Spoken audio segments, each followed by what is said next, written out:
It's been a couple of weeks since the inaugural Ultimate of Dawntrail released, covering one piece of source material that was personally pretty important to me. Eden was the first raid tier where I was introduced to hardcore raiding, so the Ultimate that retold its story was always going to be one that I would be excited to tackle. I've had the time to blind prog the fight and beat it myself, and I've gone back in for a couple of reclears along the way afterwards. For the record, I picked up the Red Mage, Sage and Dark Knight weapon because even though I played Astro for the clear, those three weapons look so good that I couldn't resist. But today, I'm not here to talk about weapons. Instead, I'm here to discuss the encounter. Is it good? Is it the ultimate Dawntrail needed? There is a lot to discuss here, so without too much prelude, let's begin. I'll go a little more in-depth phase by phase later, but for now I want to yap about the bigger picture. The one-sentence summary is that it's fun, but there are some issues. Firstly, you can tell this is a Dawntrail fight very, very clearly. Every design decision clearly exudes the exact same style and intent as the light heavyweight raid tier in extreme trials like Valigar Manda and Zoralja. There underwent a fairly noticeable shift as Endwalker left and we advanced on to present day, where mechanical complexity reduced somewhat, especially when it came to extensive debuff management or hulking behemoths of mystifying puzzles, and in exchange, the speed at which AoEs resolved increased and became notably more demanding. Almost every phase and individual mechanic in Future's rewritten Ultimate does not disguise what it expects of you. Generally, you will see it once, and then what you're supposed to do is immediately obvious and is directly based off that which came before in Savage. The difficult part is figuring out the exact timing of each individual component. These phases are much more recognisable to their Savage counterparts compared to how previous Ultimates are in relation to their Savages. I think a good example of this is comparing Ultimate Relativity in Phase 3 versus the Savage variants, and then looking across to Endwalker Ultimate Pinnacle mechanics like Death of the Heavens in DSR, or Run Dynamis Delta from Top. Ultimate Relativity is, for all intents and purposes, the direct step up from a Savage mechanic. The Aero, Stack, Spread, Ice, and Gaze were all components that function one-to-one identically to how they did in the original Oracle of Darkness fight. It's just that here, the variation of spell in waiting actions you can get from pull to pull has increased, and the added foil of needing to bait the traffic lights introduces an additional step for each player. Aside from that, it is literally just a combined and harder version of basic and intermediate relativity in Savage. Now, this isn't true for those top and DSR mechanics I mentioned. What happened in those cases were combinations of elements from different phases or even fights, layered on top of one another and in sequence with one another to make these entirely new challenges that felt completely different from that which came before. Now, don't get me wrong, FRU does this occasionally as well, though those generally are challenges that are a little bit on the easier side of each phase, but it feels like it's a lot less in the spotlight this time around, at least to me. I will say though, that I genuinely believe that despite this change in design, it might just contain the most enjoyable set of dances to actually execute out of all 6 Ultimates to date. It's so fun to do. I think that's the most glowing seal of approval and recommendation I can give. I have a genuinely great time doing this Ultimate, even in reclears as of the time of recording. The pacing is fantastic, mostly. Despite one or two blots on this overarching statement, I feel very positively about just how fast everything happens, both within individual components as the AoEs blast off one after another, and how much downtime they give you to breathe in between set pieces. It feels frenetic without ever being overwhelming, and this has also been the first fight thus far that actually feels like it makes proper use of all of this increased movement that they've been slathering onto caster and healer jobs. This video is sponsored by the Red Magic 10 Pro, This is the ultimate phone designed from the ground up to excel as a gaming device, combining overpowered specs and battery life into one sleek package. With Final Fantasy XIV Mobile coming out soon, I'm really happy to get the chance to work with them because I'll be ready to play with the best performance possible. Powered by the Snapdragon 8 Elite chip and featuring a stunning 6.8-inch AMOLED display with a 120Hz refresh rate, the Red Magic 10 Pro has crystal clear visuals that leap off the screen, as well as an impressive 7050 mAh battery, which, at least in my personal experience, is pushing double-digit hours of gaming activity without a sweat. It also looks damn good as well, partially thanks to it having a 95.3% screen-to-body ratio, making sure you see the full benefit of every single millimeter. It's also really cool to the touch. I've never noticed it getting uncomfortably warm during play sessions, which is definitely an issue I've run into whilst using previous devices. This is thanks to the duo of the 23,000 RPM high-speed fan and the internal liquid metal cooling. If you're interested in picking one up for yourself, please do check out my link in the description for more detailed specifications and to grab your own Red Magic 10 Pro. Thank you so much again for sponsoring this video. Features Rewritten also debuts what I hope becomes a more regular encounter staple in Final Fantasy XIV going forward, in fixed phase lengths. Now, this is definitely a bit of speculation on my part, but I think that Phase 2, 3, and 4, that is Shiva, Oracle of Darkness, and the Duo phase, do not end when they reach 0 HP. In fact, Phase 2 and 3 in general are sub 20% pushes, but they seem to have been intentionally designed in such a way that you have to learn and complete the mechanics to pass the phase, even in the future when you have access to potions, and the bonuses in future expansions that will come from passives making jobs stronger than they are currently able to be. If you push them below that threshold early, mainly documented by pushing the Phase 4 bosses to 0.1% whilst they still have part of their phase to carry out, instead of players immediately passing through to the next phase, they'll just stay there until everything is played out as it should. So I'm really hopeful that this speculation pays off, especially when it comes to Phase 2 and 3, and I really like it conceptually for two reasons. Firstly, it helps maintain the integrity of the encounter as once again new food, potions, and eventually scaling from 8.0 are introduced patch on patch. It'll be easier to meet those DPS checks, yes, and you'll be able to do so more consistently and with more player failings than is possible at the moment, but you can't entirely skip set pieces. You also benefit from having good DPS in a very tangible way, which is via pooling. Almost every job is capable of gaining something from being able to build gauge or progress towards their next big damage cooldowns, which then, as a direct result, gives you a boost towards the next phase's check. In fights like Top and DSR, you would occasionally see players holding damage, because the reverse could occur. If your DPS was good in one phase and you pushed it particularly early, it could misalign things and make the upcoming challenges much harder. I think FRU's stance on this is a lot more healthy, despite how I expect certain niches to dislike it vehemently. If you followed the World Race, you might have noticed that Eden Ultimate was cleared very quickly. 3 days for World First, which lines up roughly with the initial clear time for the Epic of Alexander. And Walker Ultimates both took 6 days apiece to beat, roughly twice as long as that. I'm sure this will lead many to call the fight a joke, or way too easy. We can have a conversation about the overall difficulty later, but what I think is more important is to cover why that clear speed was actually possible. It is in part a testament to the skill level of specifically the top World Pro groups at the moment, and how efficiently they're able to learn and play. I don't think I'd agree that in general the average player skill level is exponentially higher than last expansion, but for those cutting edge groups and the systems they have in place for solving mechanics, they are definitely consistently growing and improving with each and every year that goes by. Secondly, and more impactfully, FRU mechanics do not target in the same way as how the previous two Ultimates handle things. I think it's fair to say that the number of permutations you have to digest and learn, the more difficult it is to gain consistency with a particular mechanic. DSR and Top loved random targeting when it came to a number of their more challenging phases, where any player could get anything, and this meant that the only time your group would be able to pass with any decent success rate is the moment that everybody has experienced each possible permutation enough to be confident in it. That can take a long time.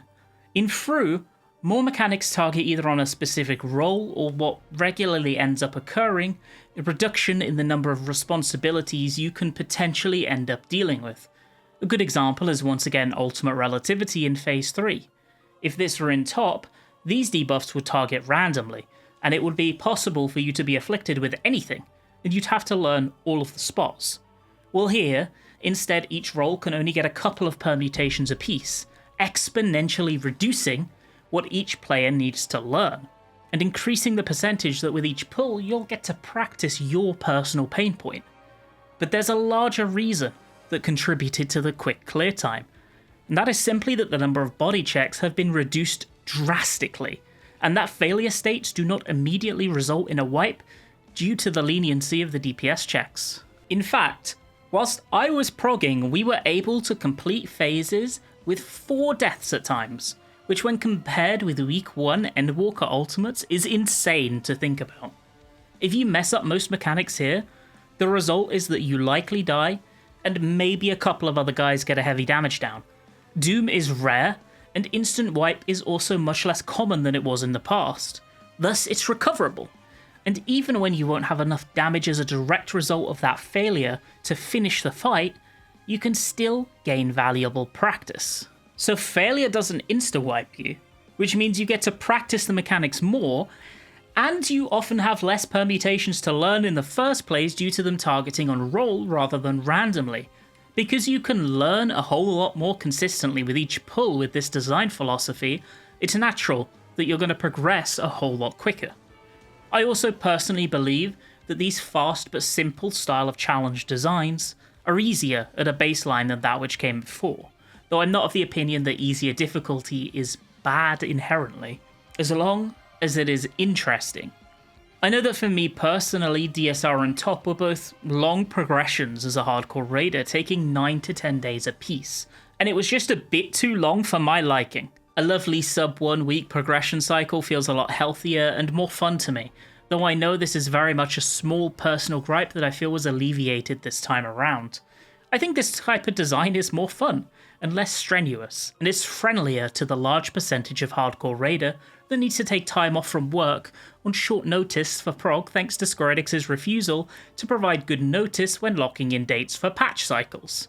This is also a kind of interesting encounter for tanks. It somewhat reminds me of Ultima Weapon Ultimate, in that DPS very rarely have any moment to shine whatsoever, and are just kind of there to participate and deal damage. But conversely, tanks have a number of unique responsibilities and some of the titan challenges in the overall encounter to come up against. Phase 3, 4 and 5 all have individual positioning requirements alongside their tank busters that make things a bit spicier. In Phase 5 especially, that mechanic has almost all of its difficulty placed firmly within the hands of the 2 tanks. If they mess up, the pull is over. Everybody else has much less to deal with there. This is good because the damage profiles that the tanks have to deal with are the opposite. Boring. Menial in terms of how you would think about your cooldown usage, and too uncommon to ever feel like a threat. I can think of exactly 1 tank buster in the entire fight that is dangerous damage-wise, and that's in the very first phase during a heavily ticking raid dot. And it's a risk-free invuln opportunity regardless, so it doesn't really matter. I think this segues nicely into what I believe is the largest sin that FRU is guilty of. Nothing hurts. All we really need to do is to look at Phase 5, the Final Showdown, which features a simple 3 mechanic rotation, with raid-wide hits in between and as components of them. This is a classic Ultimate Final Phase, nothing overwhelmingly complicated, and intended as both a shakies check and one final test of your fundamentals. Those fundamentals usually being the ability to mitigate a spread out number of hits effectively, and keep your rotation in sync whilst dealing with movement and stress. Except in an expansion where players have more defensive tools than ever before, these raid wides hit with as much leniency as an early turn of Savage. I'm not over exaggerating either, by the way. On our clear, there was a raid wide in which at least 3 planned mitigations were missed for whatever reason, including shields, and it was just fine.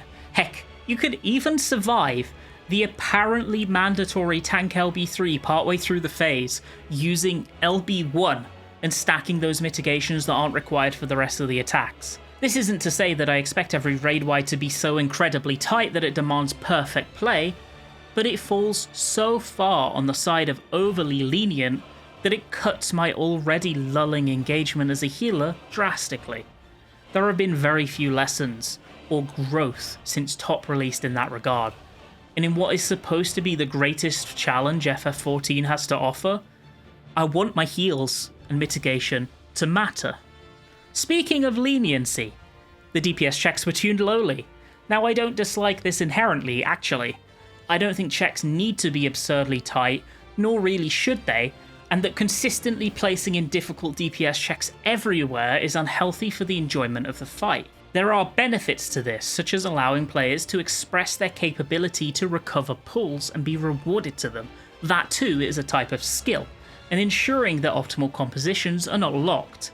With that said, damaging rotations exist for a reason, and there should be moments where those skills can be expressed as well. Maybe something like the ad phase would be a good place for that, thinking about it. Having a singular tight check, or maybe even two somewhere, is a good thing. It just doesn't need to be every phase. But the real elephant in the room here is Pictomancer. Problem child Picto. Square Enix are so scared of nerfing it, and now Pandora's box has truly opened, and out has come the massive damage discrepancy between it and every other job that we all knew would happen. I would go as far as to say that the damage checks are probably tuned pretty decently if Pictomancer doesn't exist. Other jobs just cannot compete with the gains it gets from phase by phase downtime transitions in combination with its excellent raw output, ease of play, and capability to feed into and gain from raid buffs. It's the full package. I genuinely believe that for the majority of FF14's player base, this is by far the largest outlier in terms of balance that they have probably ever experienced in this game. There are so many better approaches to balancing than we will keep Pictomancer exactly as it is, and piecemeal buff jobs patch on patch until some semblance of balance is regained, despite how it breaks every fight that we're releasing on content as a result. I understand the argument. In a PvE game, nerfing something generally makes it less fun, and as a result is usually not advisable. But in this case it inhibits not only the rest of the caster role, but the entire balancing of the game's jobs in general, and how rewarding the combat encounters feel to be. When you combine this with a disappointing state of physical ranged, I have a feeling we might end up seeing some interesting setups in the upcoming patches, if nothing is to change. While a lot of these aren't super fight related, I do want to talk about a couple of other things that stood out to me in significance. Firstly, the puzzle mechanic. Where is it? What puzzle mechanic? At the end of phase 2, when you defeat Shiva and you go into the ad phase, I genuinely believe this might be the most disappointing ultimate phase I have ever experienced, in that not only difficulty-wise is it roughly on par with a normal mode, aside from the bug that made the AoEs invisible, it also doesn't present the fight's puzzle in any kind of engaging, interesting, or puzzly way. Basically what will happen is there will be a bunch of light crystals that spawn in the phase and a bunch of dark crystals that spawn in the phase. Your goal is to destroy the white crystals and then free Rinon from the ice tomb that she's in, but if you destroy the dark crystals alongside, usually via using something like a caster LB to skip the quote-unquote difficult part of the phase, she will drop a memory as a result, which will render the fight unclearable. Now this sounds cool, and it's definitely thematically fitting with the story of Eden, but in actual execution, it just does nothing. Nothing at all. We move on to phase 4 and things are a little bit better. There will be a memory crystal between Gaia and Rinon at the north side of the arena, and your goal throughout the phase is to protect it. If the memory shatters, you don't get to pass go. You're locked into phase 4 and will enter a wipe at the end of the phase if you survive. However, if you protect the crystal by avoiding placing AoEs on it throughout the entirety of the phase, you're rewarded by getting to move on to phase 5. This is a lot better because there is active player engagement in the storytelling. And this, by the way, is also why DSR was so good. Whenever they had a story element to tell you, they wouldn't have you AFK and tell it to you. They would have you play a phase and tell it to you during the phase, often allowing the mechanics to intersect with the storytelling that was occurring. The Harshafont phase is a perfect example of this. In fact, the cyclical nature of you doing the first phase, receiving a checkpoint after, going back to the old phase during phase 4 and then changing history is such a perfect moment. And I feel like Eden just didn't capitalize on what they had to tell it in a way that was interesting to play from a gameplay perspective for the player. To the point where I think that most people that kill this fight won't even think about the puzzle element at all. Not even a little. I've noted before that I think the final phase was too easy, and that much is true. I do think the mechanics are quite fun in that phase. I actually quite like the Exilines a lot, but I'm really, really disappointed that this phase was number 1, not the phase with any kind of DPS check, and number 2, not the phase with any kind of mitigation check. And to me as a healer, that really did hurt my engagement, like I said before. Also, the music syncing in the fight is weird. Generally in FF14 Ultimates, I actually think the musical syncing is an incredible strength where they will line up swells in the soundtracks with the resolution of cast bars or mechanics, and it gives you this really fucking hype feeling, to be blunt about it. That wasn't here in this fight for me at all, aside from one singular moment in Phase 5, which is during the Limit Break 3 check, where the music is reaching a peak, and it's hype and swelling as you hit the limit break, and then right after the limit break you go into an Exaline right as the quiet hits, and that's a real chills moment for me. It's really good. Aside from that, I can't think of a single one. Usually in an Ultimate there's at least 5 or 6 of those. Also, the re-recorded voice work for this fight, really fantastic, really good, can't complain. But what I can complain about is the fact that they did not implement the primals in any way. Titan, just to give one example, is one of the best fights in Final Fantasy XIV history, and to know that it probably will never be represented in an Ultimate kinda hurts. I'm gonna be real, it just kinda hurts. In summary, Future's Rewritten Ultimate is really fun to do. That's the metric that is going to be most important as far as I'm concerned, and the fact that I'm looking forward to going in again speaks volumes more than anything else. But going forward, I'd love to see more recognition given to the successes of the past, to accept the strengths that masterpieces like DSR possessed, and buy into those as much as possible, while still maintaining what makes FRU so fun to do. I think a happy mixture of what came before and what we have right now might create an encounter that comes out as my favourite in the whole game. We are not there yet though. I was asked on stream where I would rank this Ultimate in terms of enjoyment to prog and clear compared to all the others. I think this one probably gets 3rd place, but I believe the best is yet to come, honestly. Also, fix Picto, what the hell, guys?